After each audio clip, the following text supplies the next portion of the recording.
C'est vrai qu'un jour, Jésus s'est présenté à nous et il a touché notre vie. Et on a décidé de le suivre et on s'est convertis. Et le temps passe et les épreuves viennent et la vie fait. Et puis des choses se refroidissent ou s'éteignent. Et quand on chante « Seigneur, viens toucher ma vie à nouveau », moi je crois que c'est encore réclamer le réveil dans nos vies. Amen. Parce que Dieu veut faire quelque chose de nouveau. On est dans des temps différents et nous devons être différents. Nous devons être nouveaux. On a dû être nés de nouveau un jour, mais ici, il faut qu'on naisse de nouveau. Parce que c'est un temps bien spécifique. Et Dieu me parle tellement de comment, de son souhait de travailler le cœur de ses enfants, de changer les pensées et la façon de faire dans les églises.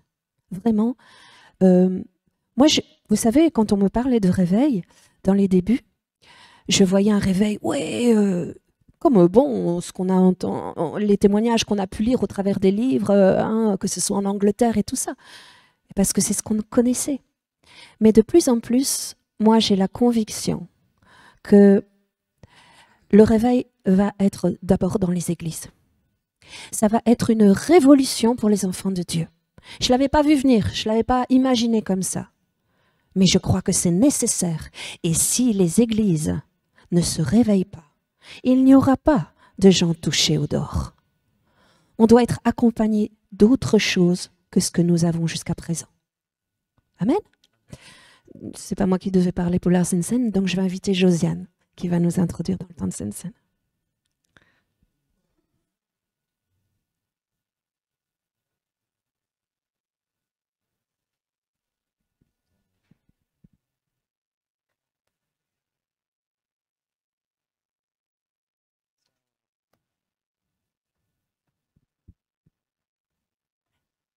Dernière épreuve.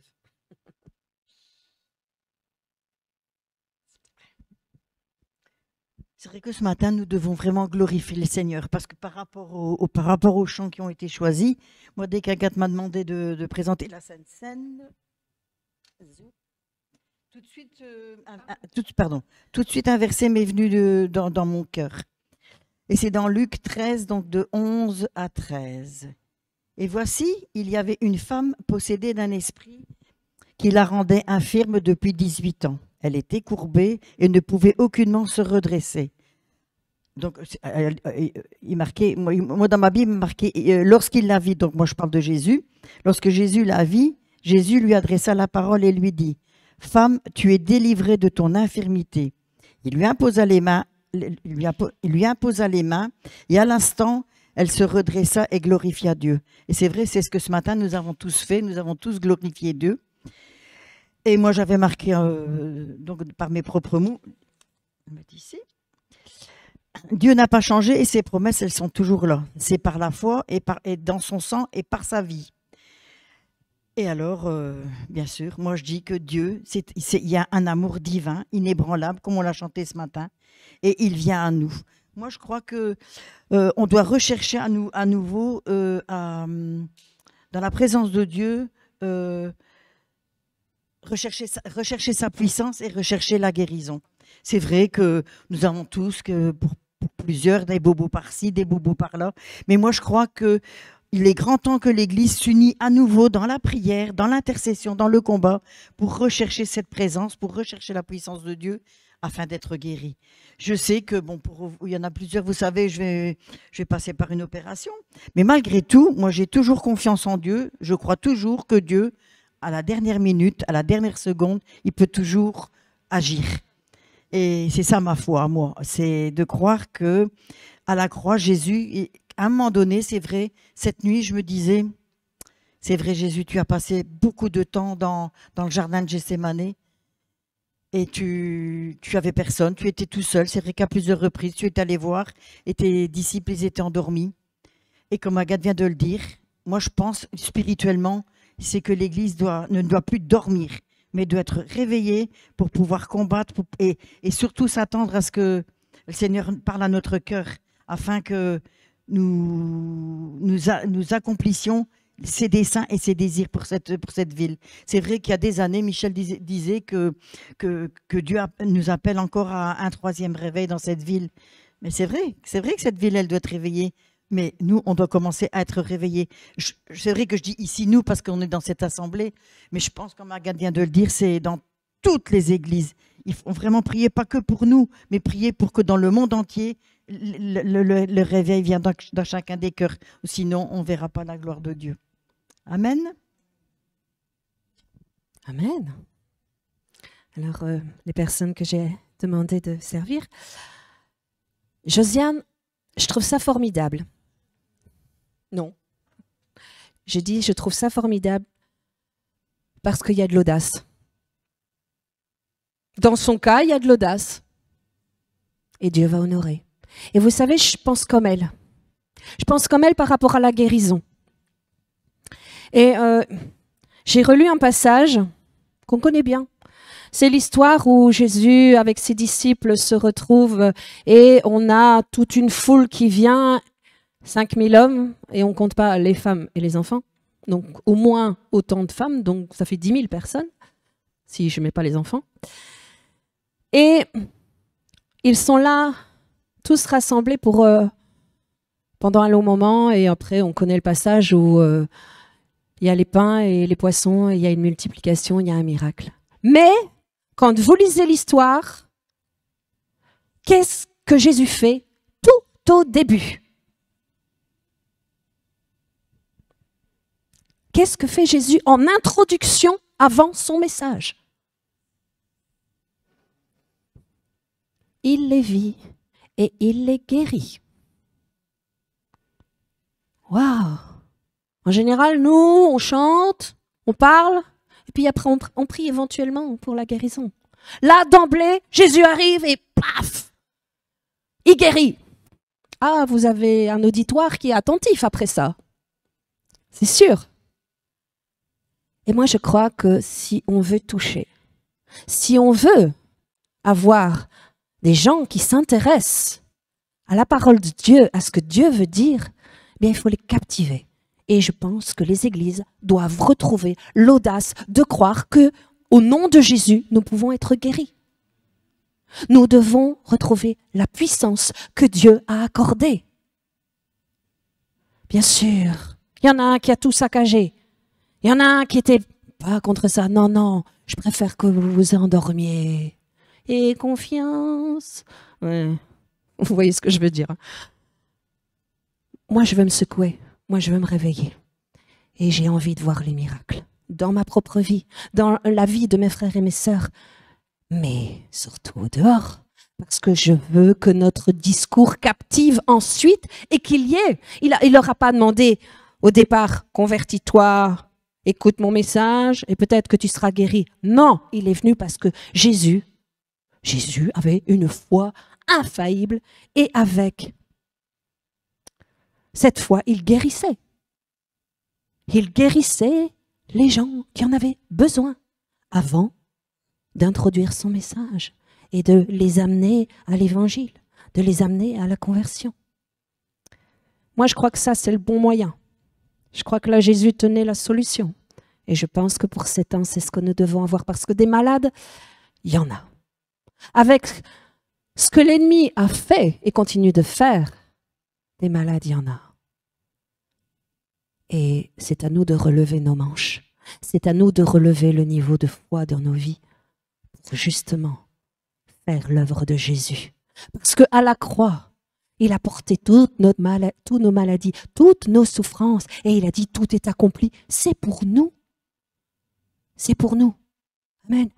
Alors, si par rapport à ça, si par rapport à l'audace de penser que Dieu guérit, il y a une frilosité, bien, en prenant cette sainte scène, demandez à Dieu de vous secouer par rapport à ça.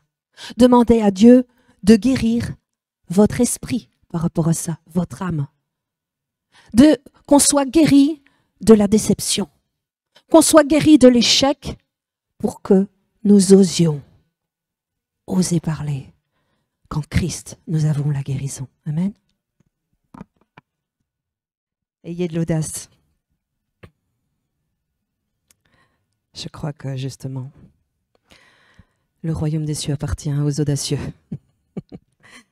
On va pouvoir encore honorer notre Seigneur au travers de nos dîmes, au travers de nos offrandes. C'est le moment où on déclare, quand on fait ça, Seigneur, je te fais confiance. Je passe, comme l'a dit juste avant Christian, par des moments difficiles, peut-être financièrement, mais Seigneur, je te donne. Je te donne et je compte sur toi.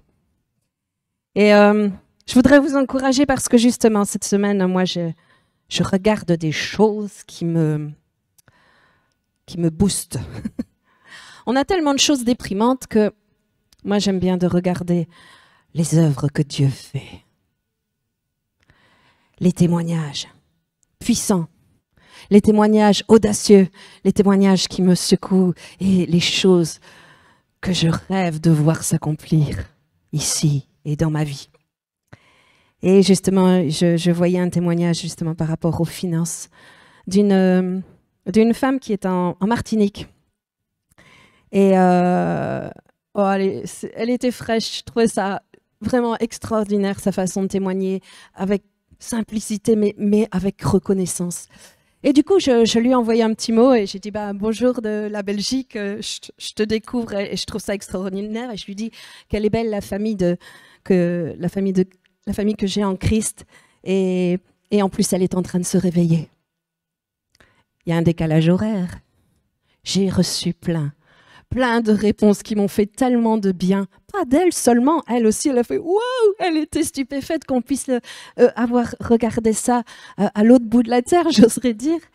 Mais des gens qui l'ont vue ou qui la connaissent ou quoi, j'ai reçu plein de choses. Et je me dis, moi qui n'étais pas fan d'Internet et tout ça, des réseaux sociaux, là je me suis dit « Ah, ça, tout qu'on fait, c'est pas mal. Ça me plaît. Pour des choses comme ça, oui. » Là, je dis « Amen. » Et du coup, je suis honnêtement très encouragée parce qu'il n'y a pas eu que cette expérience-là. Et je me rends compte qu'on est un reste, mais on est plein de restes. On est plein de restes. On n'est pas tout seul. Amen. On n'est pas tout seul. Et Dieu est en train d'œuvrer. Alors ce matin, on est deux à avoir la pression. Eddie et moi. Eddie, c'est le DJ ce matin. Ouais, c'est pas facile au début, mais on va être indulgent, on va être patient. Et puis, tout va bien se passer parce qu'on s'aime. Amen. Je pense que si vous avez été attentif au travers de ce qu'on a chanté ce matin, vous avez une petite idée de ce que je vais vous apporter. Ça me fait drôle parce qu'en fait, ce dont je vais vous parler, oui, on peut chanter aussi. Ce dont je vais vous parler, ça a été ma toute première prédication il y a plus de 20 ans. Seulement, j'étais tenue par le temps, je n'avais droit qu'à 10 minutes. Et je vais essayer de faire mieux. Amen. Disons que à l'époque, quand je l'ai fait, je n'avais pas toutes les informations que j'ai reçues depuis, ni tout le vécu. Et j'ai progressé. Amen. Je suis contente. Et le Seigneur m'a montré bien des choses au travers de ça. Donc j'espère pouvoir vous transmettre ça. Alors, le passage. Là, je suis un petit peu désolée parce que c'est Éphésiens 5, versets 1 à 2. Mais nous avons la version seconde. Mais moi, j'ai une version que j'aime mieux. Elle est tirée d'une Bible qui est en anglais. Et je vais vous la lire parce que j'aime mieux. Soyez donc les imitateurs de Dieu. Imitez-le et suivez son exemple comme des enfants bien-aimés qui imitent leur père. Donc, vous voyez, c'est vraiment différent. Soyez donc les imitateurs de Dieu. Imitez-le et suivez son exemple comme des enfants bien-aimés qui imitent leur père.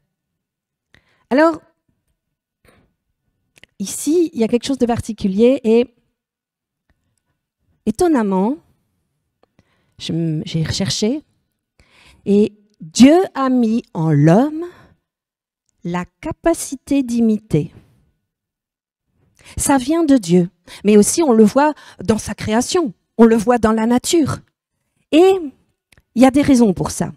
Vous savez, la définition d'imiter, c'est faire ou s'efforcer de faire dans le seul but de reproduire dans sa particularité. Ça, c'est imiter. Vous savez, même les scientifiques se sont penchés sur cette faculté de l'homme à imiter dès la naissance.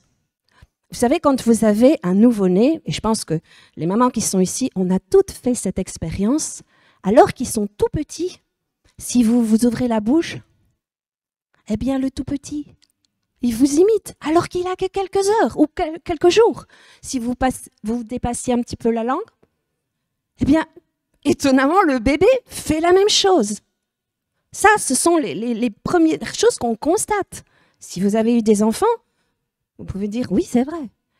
Et ensuite, bon, on voit toute l'évolution et l'enfant va progresser. On a appelé ça l'imitation néonatale grâce aux neurones miroirs, en fait. On a cette imitation, ça s'appelle les neurones miroirs. Mais qu'est-ce qui se passe? Donc, Dieu met ça, la capacité d'imiter, hein, on voit dans la nature, pour une question de survie, hein, en tout cas pour les animaux, les insectes. Mais Dieu a mis ça aussi dans l'homme pour une bonne raison. Et le problème, c'est que quand Dieu met quelque chose dans l'homme, qu'est-ce qui se passe? Ben, Satan veut le pervertir. Satan, d'office, quand Dieu met une capacité, quand Dieu met un don, ben Satan, je veux détruire. Ou je vais détourner, je vais, comment on appelle ça? Voilà, merci. Pervertir ce que Dieu a mis. Eh bien, Satan lui-même est un mauvais imitateur de Dieu. Hein. On voit dans 2 Corinthiens 11, verset 14, je vais juste le lire et dire, t'emballe pas, ça va aller. Donc 2 Corinthiens 11, verset 14. Et cela n'est pas étonnant puisque Satan lui-même se déguise en ange de lumière. Mais pas que. C'est un très mauvais imitateur. Hein. On voit, il y a des miracles démoniaques. Des choses qui sont faites dans le monde et on sent que c'est pas sain, que ça vient pas de Dieu. Il y a des faux prophètes, enfin, il y a un tas de choses. C'est donc vraiment quelque chose que Satan a saisi pour empêcher une situation. Je ne vais pas aller trop loin parce que sinon je n'aurai pas l'occasion de tout vous expliquer. Et vous savez, quand on est enfant, donc il y a toute une progression, il y a toute une imitation qui est faite, et elle a été mise en l'homme pour, au travers des âges, pouvoir faire des choses et progresser. Il y a eu transmission au travers des siècles des hommes pour faire comme, pour cultiver la terre, ou pour se nourrir, ou pour préparer les choses. Et depuis toujours, cette capacité d'imiter, eh bien, Satan a toujours voulu la détourner, afin qu'on n'imite pas Dieu. Et il nous a donné, au travers des âges, on voit plein, hein, même à l'époque des rois, Louis, machin, je ne vais pas dire, hein, on faisait comme à la cour. Il fallait porter la même chose que on portait à Versailles ou quoi. Il fallait imiter, il fallait faire comme. C'était bien. Et de nos jours, on a, parce que le problème est encore là, on a une autre forme pour nous distraire de ce que nous devrions imiter. Et pour ça, et ça porte un nom, au jour d'aujourd'hui, on a les influenceurs. Vous avez déjà entendu parler de ça? Les influenceurs? Il y a du boulot, hein. Mais c'est incroyable. Alors, c'est vrai, avant que tout ce système de réseaux sociaux et tout ça, et Internet existe, on avait déjà à une époque des stars du cinéma et tout, et on voulait la même coiffure ou enfin, qu'une telle, ou le même bijou. Et ici, c'est grave parce que on a des influenceurs de toutes sortes. De toutes sortes. On est envahi par ça. Moi, je vois, bon, mes fils sont parfois sur ça, sur les réseaux, et ils connaissent un tas de noms d'influenceurs. Alors, vous avez des influenceurs make-up. Alors, toutes les femmes veulent se maquiller comme. On a les influenceurs mode. Alors, ça, c'est bien, c'est le style, c'est ce qu'il faut porter. Et tout le monde porte ce que l'influenceur a dit. On a même des influenceurs nourriture. Il faut manger comme. Il faut manger comme. Et ça, il faut surtout pas manger. Hein. Ah ben non, il a dit, l'influenceur un tel l'a dit, donc ça, c'est pas bon. Vous savez, j'ai même entendu qu'il y avait une influenceuse, ça se dit, ouais, une influenceuse qui avait fait crouler une petite entreprise, enfin un nom connu quand même d'une entreprise, en disant ah oui, mais ça c'est pas bon, ça il faut pas acheter ça parce que c'est nul, parce que c'est ci, parce que c'est là. Et c'était une petite entreprise correcte, et c'était quelque chose qui fonctionnait bien et qui permettait à des gens de vivre parce qu'ils avaient un job, ils avaient un travail. Et à cause de cette personne, parce qu'elle est suivie par des millions de gens, eh bien, du jour au lendemain, parce qu'elle a dit ça, on n'achète plus ça. Et qu'est-ce qui s'est passé pour cette entreprise? Elle a pu fermer les portes. Et tous les gens qui bossaient là, à cause d'une personne qui a dit que c'était pas bien. Mais qui elle est pour dire que ça, c'est pas bien? Et ce qui est encore plus grave, c'est les gens qui suivent ce genre d'individus. Moi, ce qui me sidère, c'est que, en plus, ce ne sont pas des modèles de vertu. Hein. On entend après, un tel est allé en prison, tel influenceur a fait ci, et puis ça fait... dans les médias, on entend qu'ils ont fait des trucs malhonnêtes et tout ça. Mais ils sont suivis. C'est un modèle. Et c'est pas non plus le... Enfin, je veux pas critiquer, hein, mais... bon, c'est pas des modèles de vertu, c'est pas des modèles de sagesse, ni d'intelligence. Excusez-moi, mais parfois le contenu... le pire, c'est qu'ils sont suivis. Et quand vous voyez le nombre de gens, moi je me dis, mais Seigneur, mais vraiment, les hommes sont tellement en quête d'avoir besoin d'avoir un repère, et c'est tout ce qu'ils ont trouvé comme repère. On va faire comme, on va le suivre. Mais c'est horrible.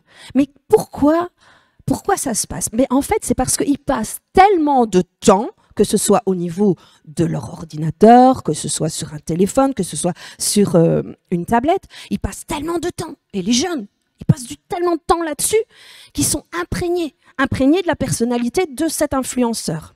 Et vous savez, il y a quelque chose qui me choque. Je vous ai lu ici, juste avant, la définition d'imiter. Mais est-ce que vous savez la définition d'influenceur, qui vient de influencer? Soumettre à son influence. Soumettre. En tant que chrétien, je crois que ça doit vous faire bondir. Et un des mots qui est mis, c'est marquer.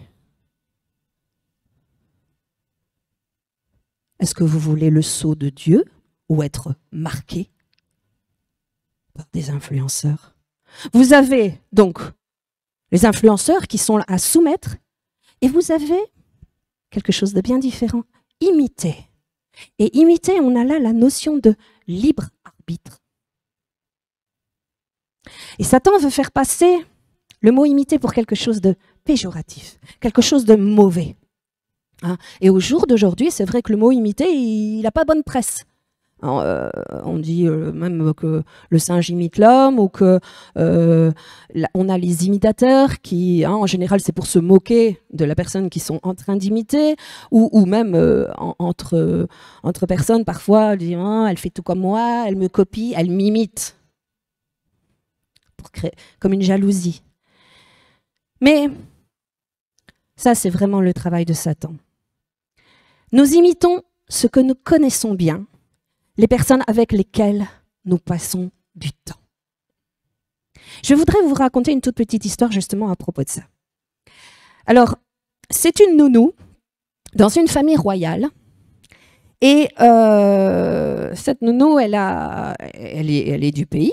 Mais vous savez, comme dans notre même petit pays, Belgique, ben, selon les régions, on a des petits accents. Si vous allez à Liège, si vous êtes ici à Tournai, même moi j'ai un accent. Je m'en rends compte quand je regarde les vidéos et Pardon, pour ceux qui me regardent, je me rends compte que c'est pas agréable. Et donc cette personne étant du pays avait un léger accent qu'elle corrigeait en présence de la famille royale. Et on a donné à cette nounou, ben, le rôle de nounou, c'était d'élever les enfants royaux. Et une fois qu'elle était en présence des enfants, elle aimait, elle était spontanée, elle était elle-même. Et il n'y avait pas la correction de son accent. Et puis, bon, ben, l'enfant a grandi. Et le roi et la reine écoutaient l'enfant et disaient, c'est étrange cette façon de parler. C'est pas très royal. Ça les dérangeait. Mais bon, il faudra qu'on travaille à corriger quelque chose qui n'est pas royal, qui ne leur semblait pas assez bien. Et puis ensuite, il y a eu un deuxième prince, et on l'a confié à la nounou. Et là, rebolote. Du coup, ils ont un petit peu regardé de plus près qu'est-ce qui se passait. Et ils ont observé la nounou. Et ils se sont rendus compte que le petit plus dans la façon de parler venait de la nounou. C'était quelqu'un d'extraordinaire. Elle faisait bien son travail. Elle élevait bien. Mais vous savez, on l'a congédiée. On l'a congédiée parce que c'était pas royal, le petit accent. Mais qu'est-ce que ça veut dire? Je crois que si les parents avaient passé plus de temps avec leurs enfants, eh bien, qui est-ce qu'ils auraient imité? Ben là, ils ont imité la personne qui était tout le temps avec eux. Ils ont imité. Et c'est involontaire. C'est même pas génétique. On a vu des personnes qui ont même adopté des enfants en Inde ou n'importe où ailleurs. Et comme par hasard, quelques temps après, c'était comique à voir parce que l'enfant qui venait d'Inde avait l'accent marseillais. Et oui, ils étaient dans la présence du parent qui avait l'accent. C'est quelque chose auquel c'est presque inné. C'est parce qu'il y a du temps passé avec. Et je pense que là, on ne doit pas rater ce que Dieu nous demande. Nous devons passer notre vie en tant que chrétiens à connaître Dieu et à l'imiter. Alors vous me direz, mais comment imiter Dieu? Comment imiter Dieu? Ben, c'est simple. Il a envoyé une partie de lui-même. Et donc, il faut regarder à la personne de Jésus. Comment il était, comment il faisait, comment il parlait.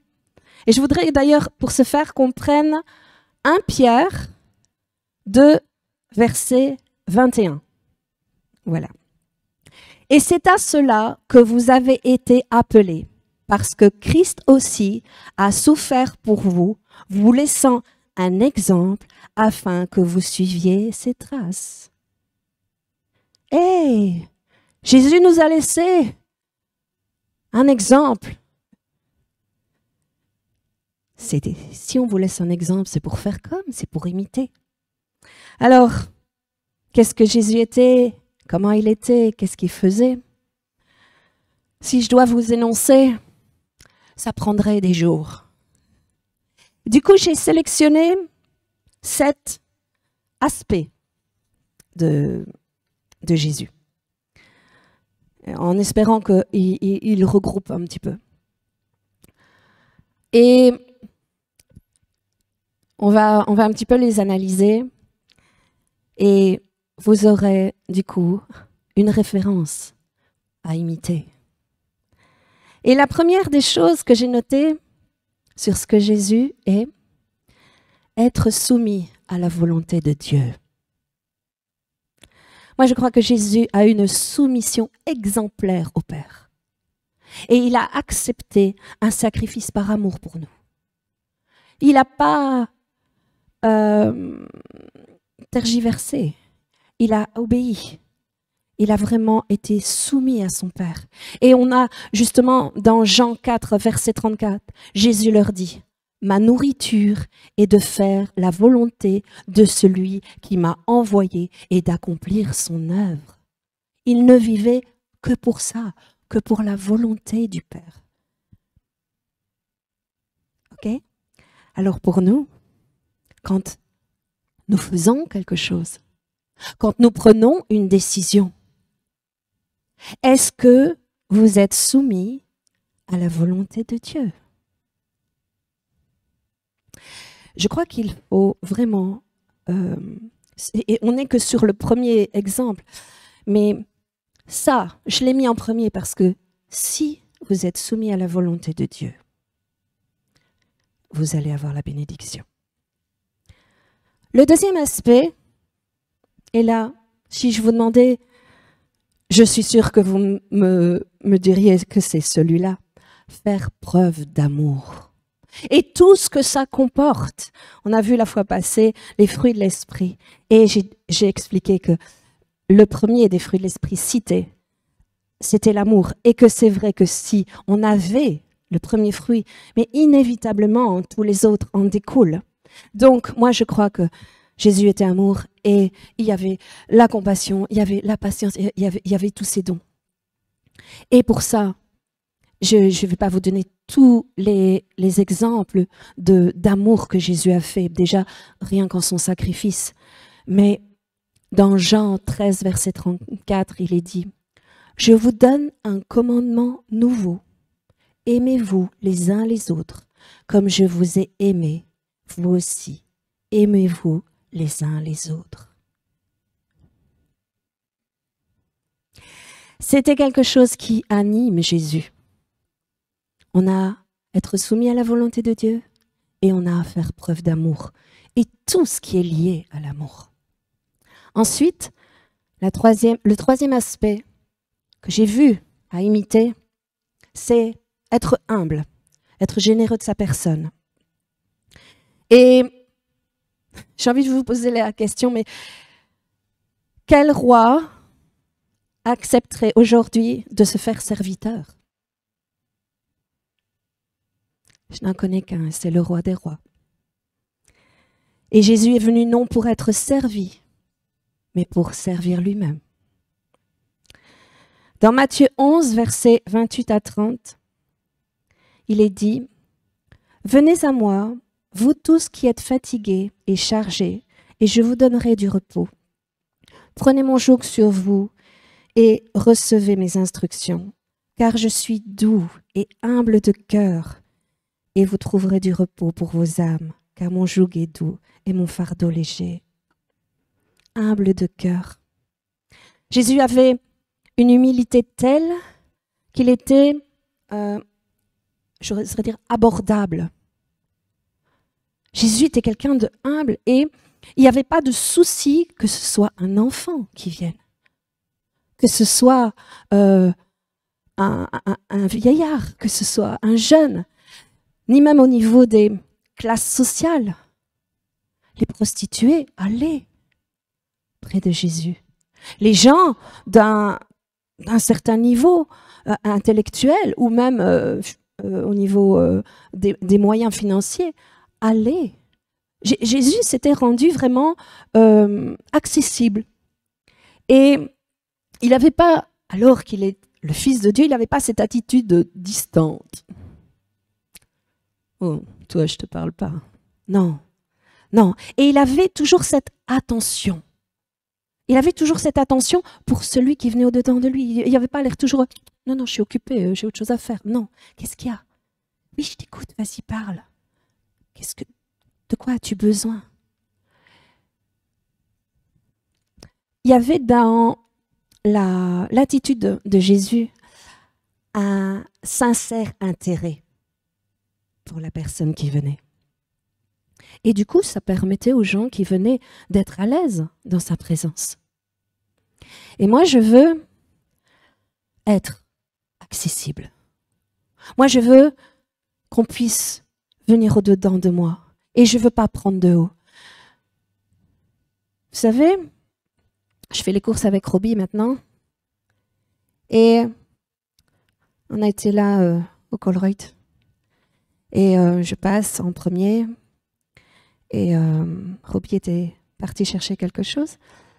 Et je voyais sa façon de faire à cette personne qui était... c'est même pas une caisse parce qu'ils sont debout à Colruyt. La façon dont elle agençait mon sac. Et je me suis dit, il y a vraiment l'envie de bien faire. Et je lui dis, je suis toujours épatée parce que vous essayez de bien faire le sac, vous n'allez pas mettre quelque chose qui s'écrase dans le fond, vous allez mettre le plus lourd et tout ça. Enfin, ils organisent le sac de vos courses. Et je dis, je trouve ça bien. Et je commence à parler et du coup, je vois que la jeune fille, elle est touchée. Parce que, en partant, elle m'a dit, si vous saviez, ça me fait du bien de voir des gens gentils et qui s'adressent à moi avec vraiment déférence, avec gentillesse et qui considèrent ce que je fais. Et du coup, elle m'a donné des sacs pour mettre les fruits et légumes en vrac gratuitement. Elle dit, prenez. Je dis, mais c'était pas grand-chose. Moi, je trouvais que c'était normal. Et je crois que on va toucher des gens en ayant une attitude comme ça, humble. Il faut être humble parce que si vous snobez, vous ne toucherez pas les gens. Et cette société fait qu'on a cette attitude parfois froide. Alors, maman, elle rit parce que elle dit, mais c'est incroyable de faire les courses avec toi parce que les gens viennent avec des choses pour moi et de la bienveillance. Elle dit, oh madame, tenez, voici mon caddie. Ou plusieurs choses. Alors elle dit, mais bon, merci Seigneur, moi je veux être cela. Je le fais pas pour avoir, mais je veux faire du bien autour de moi. Je veux être bienveillant. Et je veux pas considérer quelqu'un comme moins bien que moi. C'est pas parce que tu balayes les rues, c'est pas parce que tu es dans les toilettes ou à faire ce job pour nettoyer que tu es moins que moi. Et même Jésus nous exhorte à voir les autres comme plus grands que nous. Et ça, il faut pas se prendre la tête. Il faut vraiment que le niveau d'orgueil dégage de nos vies. L'humilité, c'est pas seulement en parole, c'est en acte. Quand vous rentrez et s'il y a une porte, est-ce qu'il y a quelqu'un qui vous suit? Il est digne que vous lui teniez la porte. Ou vous allez lui balancer en pleine figure. Quand on va dans des commerces et qu'on a besoin d'un renseignement, madame, où est le vinaigre? Oh, bonjour. Elle est occupée. Donc, excusez-moi de vous déranger. Je sais que vous travaillez, mais est-ce que vous pourriez m'indiquer où je pourrais trouver le vinaigre, par exemple? C'est un minimum, hein. C'est un minimum. C'est pas seulement de la politesse. C'est de l'humilité. C'est considérer l'autre, quel que soit son âge, quel que soit son emploi, quelle que soit sa condition sociale, comme quelqu'un d'important. Pour Christ, dans le livre de vie, vous avez des gens qui balayent les rues à côté de gens qui sont banquiers. Dans le livre de vie, il y a la même place. Il n'y en a pas un qui est moins que toi. Voilà, bon. Ça, c'est ce que je voulais exprimer par rapport donc à être humble et l'humilité. Et moi, je veux être comme Jésus. Parce que si vous êtes comme ça, vous allez attirer à vous les gens. C'est là que vous allez ferrer le poisson. Faites-vous des amis? Si vous avez du dédain, si vous avez une forme de mépris par votre posture, par votre façon de parler, les gens, ils vont se fermer, ils vont se bloquer. Ils ont déjà assez d'horreur dans leur vie. Alors, mais par contre, si vous amenez un peu de lumière, si vous amenez un peu d'amour, on va vous regarder autrement et les gens vont venir au-devant de vous. Ensuite, un des autres aspects, on est sur le 4e, c'était savoir pardonner.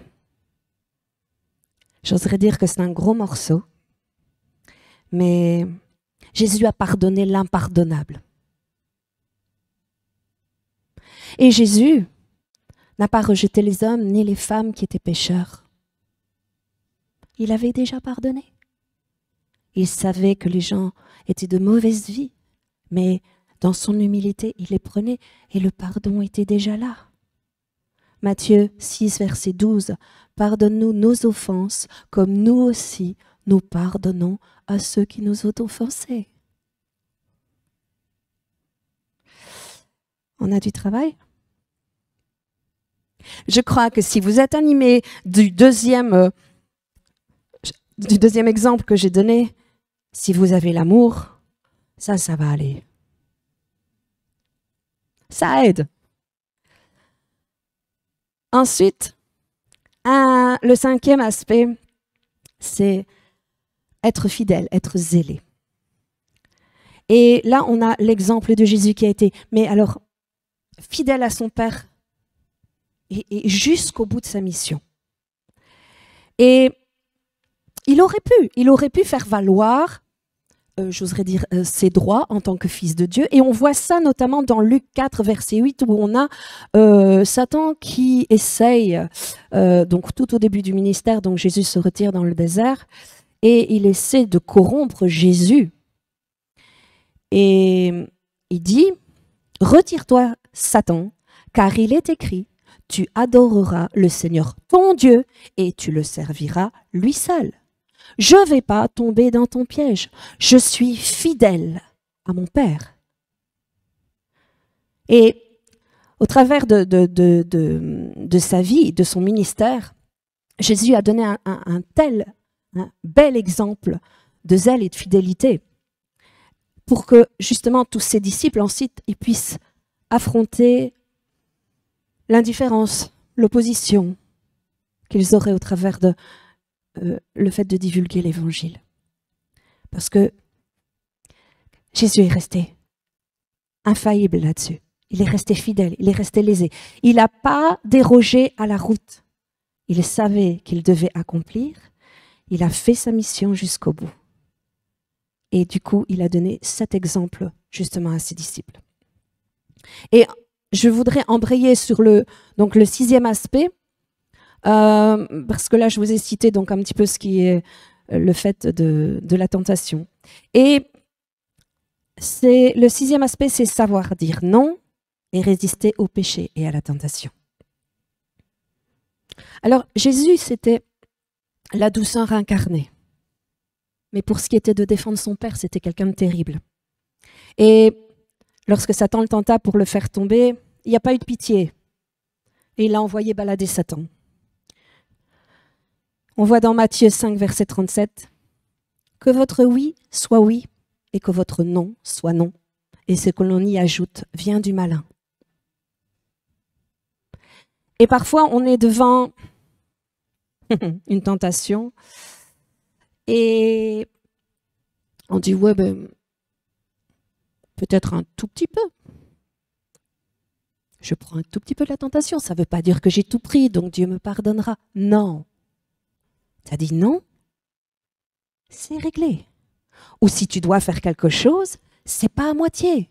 Donc que ton oui soit oui, que ton non soit non. Et Jésus, il était carré avec ça. Il n'y avait pas de demi-mesure, hein. C'était sérieux. Et je crois que parfois, on navigue entre deux eaux. Mais vous voyez bien que ça, ça fait pas partie du modèle. Si oui, oui, non, non. Donc, s'il y a hésitation, s'il y a ce flottement entre le oui et le non, invoque ton Dieu afin d'être ferme, afin que ton oui, il soit un oui, et afin que quand tu résistes et que tu dis non, ce soit un vrai non, et pas juste essayer de tremper dans la tentation juste l'orteil. Non, c'est même pas valable. Un non, c'est un non. Ça veut dire rien du tout. Je ne sais pas si vous comprenez ce que j'essaye de vous expliquer. Ensuite, et ça c'est le dernier aspect, et je sais, il y en a plein, mais j'en ai pris que 7, j'aime bien le chiffre, j'en ai pris que 7, et je pense que si on peut déjà méditer là-dessus, et déjà les appliquer, les imiter, ce sera déjà super. Alors, je vais peut-être vous surprendre avec le dernier. Et Dieu sait, pourtant, qu'on en a besoin, surtout en ce moment. Et le dernier aspect, c'est avoir la joie. Avoir la joie, Agathe. Jésus n'avait pas un visage fermé, serré comme les religieux. Hein. Il savait être sérieux. Mais je crois que c'était un homme qui rayonnait de joie. Et c'est ça qui attirait aussi. Pourtant, il connaissait son avenir. Il savait comment il allait finir. Mais c'était quelqu'un dont la joie émanait de lui. Mais on voit la joie, nous, d'une mauvaise manière. On conçoit la joie d'une mauvaise manière, je dirais. Dans Jean 15, verset 11, Jésus dit « Je vous ai dit ces choses afin que ma joie soit en vous et que votre joie soit parfaite. » Ok, mais disons-nous plus, Agathe. Et là, je voudrais qu'on prenne 1 Thessaloniciens 1, verset 6.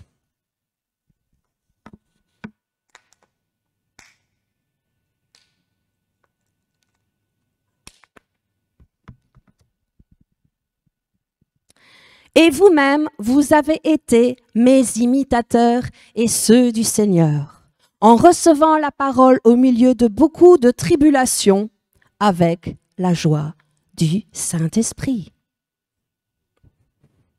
Ça vous parle? Et vous-même, vous avez été mes imitateurs, on y revient, imiter, et ceux du Seigneur, en recevant la parole au milieu de beaucoup de tribulations. Vous n'êtes pas au milieu de beaucoup de tribulations? Avec la joie du Saint-Esprit. C'est là qu'est la clé. Ce n'est pas nous qui pouvons la produire. C'est le Saint-Esprit. Et quand Christ parle de cette joie, c'est par le Saint-Esprit. La preuve en est dans Luc 10, verset 21. En ce moment même, Jésus tressaillit de joie par le Saint-Esprit. Bien sûr que l'époque est déprimante. Ce que nous vivons est déprimant.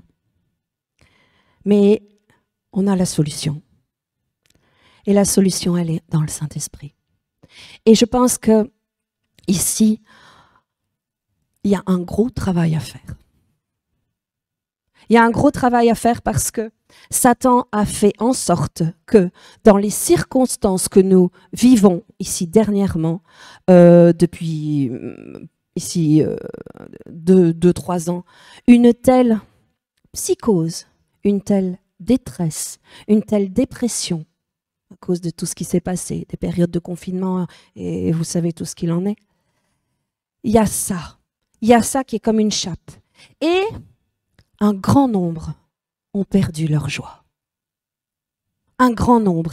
Et un grand nombre de chrétiens ont perdu leur joie.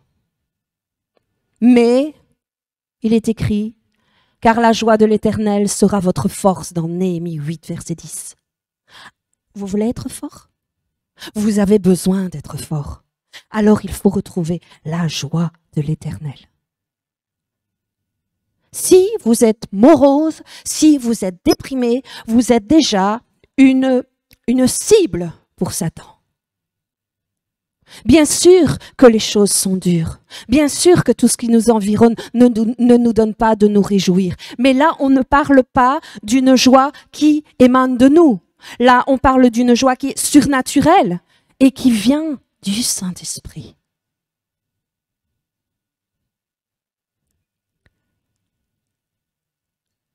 Moi, je prie pour la guérison. Je prie pour la guérison contre la dépression. Et je veux cette joie du Saint-Esprit. Si vous faites la lumière en vous-même et que vous reconnaissez, ok, là je me suis fait piéger. Oui, je ne reflète pas la joie de l'Éternel. Dieu peut venir à votre secours. Hein? Dieu peut agir. Le Saint-Esprit peut venir. Vous savez, je vous ai dit au début que j'ai regardé des choses qui me faisaient du bien. Et je regardais des témoignages, les œuvres que Dieu fait maintenant. Et je vous avoue, j'en suis sortie bien plus fortifiée et bien plus réjouie que de regarder les infos, les trucs de psychotiques, là, enfin vraiment les choses déprimantes et tout ce qui se passe dans le monde. Moi, je crois qu'on a déjà, bien sûr, oui, on va me dire il faut s'informer, je suis OK là-dessus. Mais informer, OK, mais pas influencer. Parce que j'ai pas envie d'être mis sous le joug de ça. Parce que lié à ça, il y a la déprime, il y a la tristesse. Satan, il sait ce qu'il fait. Et au travers de ces choses, vous n'allez pas être exhortés. Vous n'allez pas trouver la joie. Pourquoi dans la parole, il est dit, exhortez-vous les uns les autres avec ça, avec des choses, avec des témoignages réjouissants. Mais faites-le. Allez au-devant de choses qui vont vous réjouir. Je préfère entendre parler des œuvres de Dieu que des œuvres de Satan. Amen? Alors, pourquoi imiter Dieu ou la personnalité de Jésus? Quand on a nos enfants et quelque part, quand ils nous imitent et qu'ils sont petits, moi j'étais heureuse. J'étais heureuse de voir ça. Il y a ce sentiment de fierté en tant que parent. Et puis, on voit qu'on a laissé une trace dans nos enfants. Alors, j'ai envie de vous dire, quand nous, on a nos enfants, on est heureux de voir ça, vous ne croyez pas qu'à plus forte raison, Dieu se réjouira-t-il bien beaucoup plus quand nous l'imitons? Nous sommes ses enfants. Vous savez, même l'apôtre Paul nous exhorte vivement à être les imitateurs de Dieu. Dans 1 Corinthiens 11, verset 11, il dit « Soyez mes imitateurs comme je le suis moi-même de Christ. » Vous avez compris quelque chose là, Paul? Mais pourquoi? Afin que nos vies elles soient dirigées par Dieu et que nous puissions avancer avec confiance et assurance. Et pour ça, on l'a déjà lu, mais je voudrais qu'on reprenne dans 1 Pierre 2, verset 21.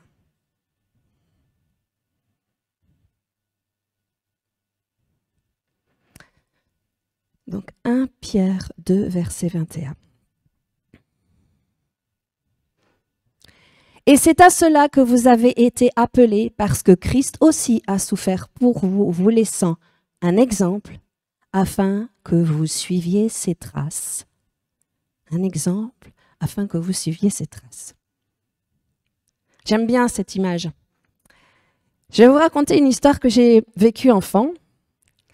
Et j'étais petite, et chez nous, nous avions des chats. Et on avait une mère et son fils. La mère avait déjà quelques années d'expérience. Et le fils, pas encore. En tout cas, par rapport à une chute de neige. Et cette année-là, donc le fils, le mâle, dans les champs, regardait par la fenêtre la neige tomber. C'était la première fois qu'il découvrait ça. Et puis, la mère arrive et demande pour sortir. On reconnaît le miaulement. Et la mère, connaissant déjà ce que c'est que la neige, vite, elle est allée dehors, alors qu'il n'y avait pas une trace, c'était blanc, immaculé dans la cour. Et elle a marché, et j'observais. Et son fils, son chaton qui était déjà adulte, hein, observe donc ça et il est très tenté, mais je connais pas ce que c'est que ce truc tout froid. Et il a vu sa mère aller au-devant, mais en même temps, il était tenté d'aller faire un petit tour et très intrigué. Et qu'est-ce qu'il a fait? Je l'observe parce que je trouvais ça comique. Et il a bien observé les traces de sa mère. Et là où il y avait une patte qui avait été enfoncée, je pose la mienne. La deuxième, et ainsi de suite. Et vraiment, le fils a suivi vraiment les traces de sa mère. Et c'est pour vous illustrer, notamment, il y a Paul qui dit dans Philippiens 3, verset 17, Soyez tous mes imitateurs, frères, et portez les regards sur ceux qui marchent selon le modèle que vous avez en vous. Là, il est question de marche. Et c'est vrai que j'ai illustré ça avec des chats, mais c'était comique parce que on n'aurait rien pu prévoir. Le chat ne connaissait pas, mais seulement il a imité et il a mis ses pas dans les pas de sa mère. Parce qu'il y avait la crainte, mais là, il savait, si maman est passée, je peux passer aussi. Et ça me rappelle une vision qu'on a eue il y a plusieurs années de ça. Et en fait, j'avais vu un désert. Et dans ce désert, il était miné. Donc, vous voyez, hein, il y avait plein de mines. Et je voyais les pas de Jésus s'inscrire dans le sable. Et je savais que moi-même, je devais poser le pied là où Christ avait posé le pied. Parce que, qu'est-ce qui fait la particularité de Jésus? C'est qu'il connaît déjà d'avance les plans de Satan. Et dans ce désert qui était miné, eh bien, Jésus savait où il pouvait passer et m'entraîner là où je pouvais poser le pied. Vous savez, il y a même plus de danger à traverser un désert qui est miné qu'un... on a déjà entendu pas mal d'histoires à ce sujet. Hein. C'est des choses qui ont encore cours aujourd'hui, hélas. Dans le désert, quand il y a eu des mines qui sont posées, il y a le danger que, en fait, après un petit vent, la moindre trace où vous auriez pu vous repérer, eh bien, c'est effacé. Quand vous avez un terrain qui est miné en plaine ou en forêt, au fur et à mesure, là où ça a été vraiment, où ça a explosé par exemple, on voit les passages et on a un repère. C'est à la limite plus dangereux donc dans un désert. Et je pense qu'à l'époque, cette vision m'a été donnée parce qu'il y a du danger. Vous savez qu'au jour d'aujourd'hui, donc en Égypte, dans le désert d'El Alamein, je ne sais pas bien prononcer, eh bien, l'armée britannique, lors de la Deuxième Guerre mondiale, a encore laissé, il y a encore dans ce désert, 18 millions de mines qui dorment encore au jour d'aujourd'hui. 18 millions de mines qui dorment encore aujourd'hui. Bon, ça, c'est une parenthèse, mais le pire, c'est que, alors que ça a été placé lors de la Deuxième Guerre mondiale, eh bien, il y a encore 100 victimes par an au jour d'aujourd'hui. Et vous savez, on parle ici de mines antipersonnelles. Mais Satan a mis sur notre chemin des mines très personnelles. Il connaît ce qui va nous faire plonger. Et je voudrais qu'on puisse lire Hébreux 6, verset 12. Vous savez pourquoi imiter? Bien sûr, parce qu'il y a toute une formation. Bien sûr que c'est pour plaire à Dieu, mais il y a une protection à imiter Christ. Non seulement, mais surtout une bénédiction. Donc, Hébreux 6, verset 12. En sorte que vous ne vous relâchiez point et que vous imitiez ceux qui, par la foi, la persévérance, héritent des promesses. Encore imiter. Mais il dit, ne vous relâchez pas. Imitez par la foi, par la persévérance, parce que vous allez hériter des promesses. Donc en fait, en imitant, non seulement tu as une protection, non seulement tu acquiers la qualité de Jésus en toi, mais il y a une bénédiction, il y a une promesse. Alors, quelles sont les promesses dont on doit hériter? Ésaïe 54, verset 17. Alors là, ça, tout le monde connaît. Mais est-ce que vous connaissez tout le verset en entier? Est-ce que vous le prenez en entier? Donc, Ésaïe 54, verset 17. C'est bien dit, pour une première. Ça va aller mieux.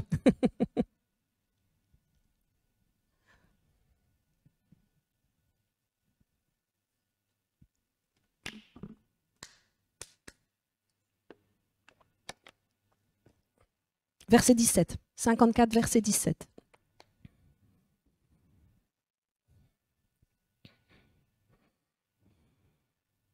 Ah, toute arme forgée contre toi sera sans effet. Et toute langue qui s'élève en justice contre toi, tu la condamneras.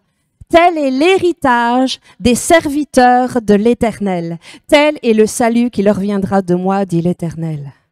C'est là notre héritage. C'est là la promesse à ceux qui imitent. Toute arme forgée contre toi sera sans effet.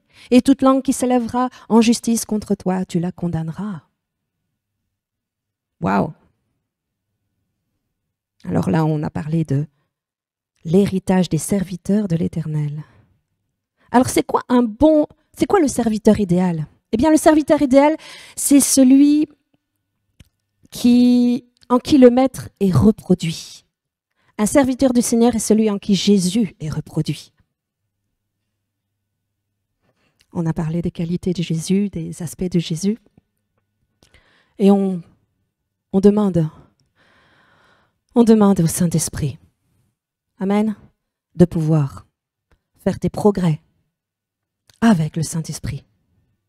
Et vous savez, tout ça, c'est lié à l'obéissance. On ne peut pas se comporter comme Dieu si on ne le connaît pas, si on ne lui obéit pas, si on ne passe pas du temps avec lui. Alors, la plupart des chrétiens, c'est vrai, sont super bien instruits, connaissent leur Bible, on souligne dans la parole, en fluo, en rose et j'en passe, et ils connaissent. Mais le niveau d'instruction et le niveau d'obéissance, c'est là qu'est le problème. Tu peux connaître, ça ne veut pas dire que tu obéis. Et c'est souvent là que ça blesse. Faites ce que Dieu vous dit de faire, obéissez et vous serez bénis. Ne faites pas ce que Dieu vous dit de faire, n'obéissez pas et vous ne serez pas bénis. Ce n'est pas un choix multiple, il n'y a que deux possibilités. Il n'y a que deux possibilités. Tu obéis, tu es béni, tu n'obéis pas, tu ne l'es pas. Vous savez, Dieu ne demande pas qu'on l'imite pour qu'il vous aime, parce que déjà au départ, il vous aime. Votre enfant, quand vous le voyez qui vous imite, avant qu'il vous imite, vous l'aimiez déjà. Eh bien, Dieu, c'est pareil, il nous aime. Mais pourquoi il souhaite que nous l'imitions? C'est pour avoir une relation. C'est pour avoir une proximité avec nous. Parce que il est important que nous le connaissions. Et nous pouvons connaître une personne quand nous passons du temps avec elle, tout comme les exemples que j'ai donnés. Si tu passes pas du temps dans la présence de Dieu, tu ne peux pas apprendre à le connaître. Pourquoi encore persévérer là-dedans? Il y a une révélation qui doit se faire. Et on doit une révélation de la personne de Jésus dans la présence de Dieu. Et on doit imiter pour donner l'exemple, pour être une lumière dans un monde qui est sombre. C'est ça, notre mandat. C'est être une lumière dans ce monde qui est sombre. Et Jean 1, 4, verset 17, je vais juste le lire, tu ne dois pas le chercher. Tel il est, tel nous sommes aussi dans ce monde. Tel il est, tel nous sommes aussi dans ce monde. Vous savez, tout ça nous appartient si on est obéissant pour pouvoir servir à sa gloire. C'est ici que je vais terminer mon message. Et imiter, passer du temps avec Dieu et imiter la personnalité de Jésus. Amen. Voilà. Je vous souhaite à tous un bon dimanche. Donc, je rappelle, pour information, que nous reprenons à partir du lundi 6 février la réunion de prière. Du mardi 7, on tient la réunion de baptême. OK? Passer du temps dans la présence de Dieu pour mieux le connaître. Amen. Ce sera une véritable réunion de prière. Je ne pense pas qu'on fera un enseignement, sauf si le Seigneur donne vraiment quelque chose sur le plan prophétique qu'il faut partager. Mais je pense que nous devons vraiment nous recentrer sur la prière, sur vraiment passer du temps. Voilà. Passez un bon dimanche et que Dieu se révèle en vous. Créez cette relation. Amen.